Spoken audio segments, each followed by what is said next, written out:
All right, welcome back to the Ironsmith Audio YouTube channel. This is the second video in our series about the XS1 and XS2, and this is our philosophy video. This will be a little bit shorter than the overview video, and I just want to talk about why I created this.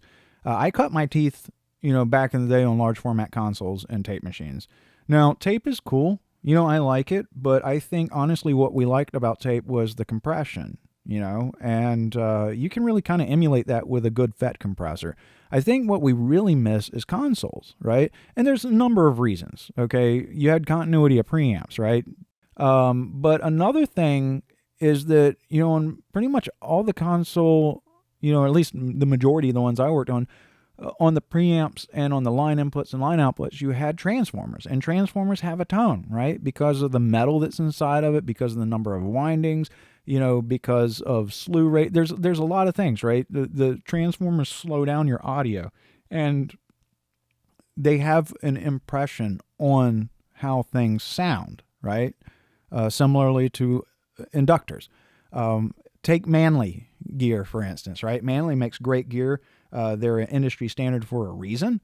And, but they're using tubes for accuracy, what tubes are made for, right? The character, the tone of a Manley piece of gear mostly comes from their proprietary iron transformer, right? Just like with Rupert Neve Design stuff, their tone comes from their transformers that were designed by Mr. Neve himself. And that's why, like Carnhill or OEP or Souter, Lundahl, Jensen, Cinemag, all these transformers have different tones, okay? They all have different sounds. Now, really high-end transformers, are meant to be as clean as possible, and that's kind of an irony, right? Is that we spent so much time trying to make analog cleaner, and now that we're in the digital world and everything's so flat and boring and sterile because of the way digital sounds and works, we're now looking for analog mojo, right?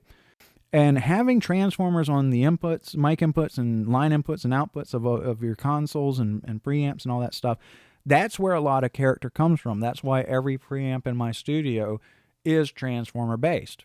Still, I find myself wanting a little bit more character, and that's where I came up with the idea for the XS1 and XS2.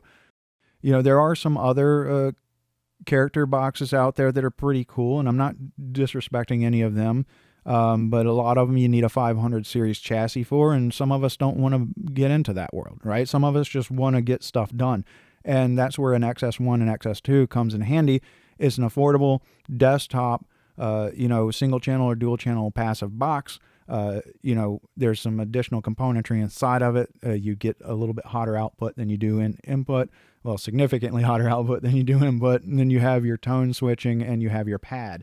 So this makes the XS1 and XS2 a lot more flexible. That's it. It's a very simple philosophy. I just wanted to bring an affordable, easy to use product to market that's going to give you tons of mojo and vibe and flexibility, simple to use, and just allow you to use it as a creative tool to bring more character and life to your music, because as a guitarist, first and foremost, everything has to be as cool as my Marshall half stack, so I want to create gear that's cool.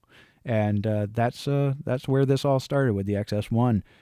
Bled over to the 2-channel XS2, and then the summing mixer, which you'll see that soon, and we'll have some videos on the XS2 as well as soon as I have one of those put together. But I really want to have the silk screening done before I do any more on the XS1 and XS2. So for now, that's it on this philosophy video. I hope it's given you a little bit better insight onto why I designed this, and maybe give you a little bit more idea of how you can utilize it creatively. But for now, let's end this video and then move on to the next video, which is where we're going to demo it on quite a few things. So look forward to that. Thank you. Have a great day.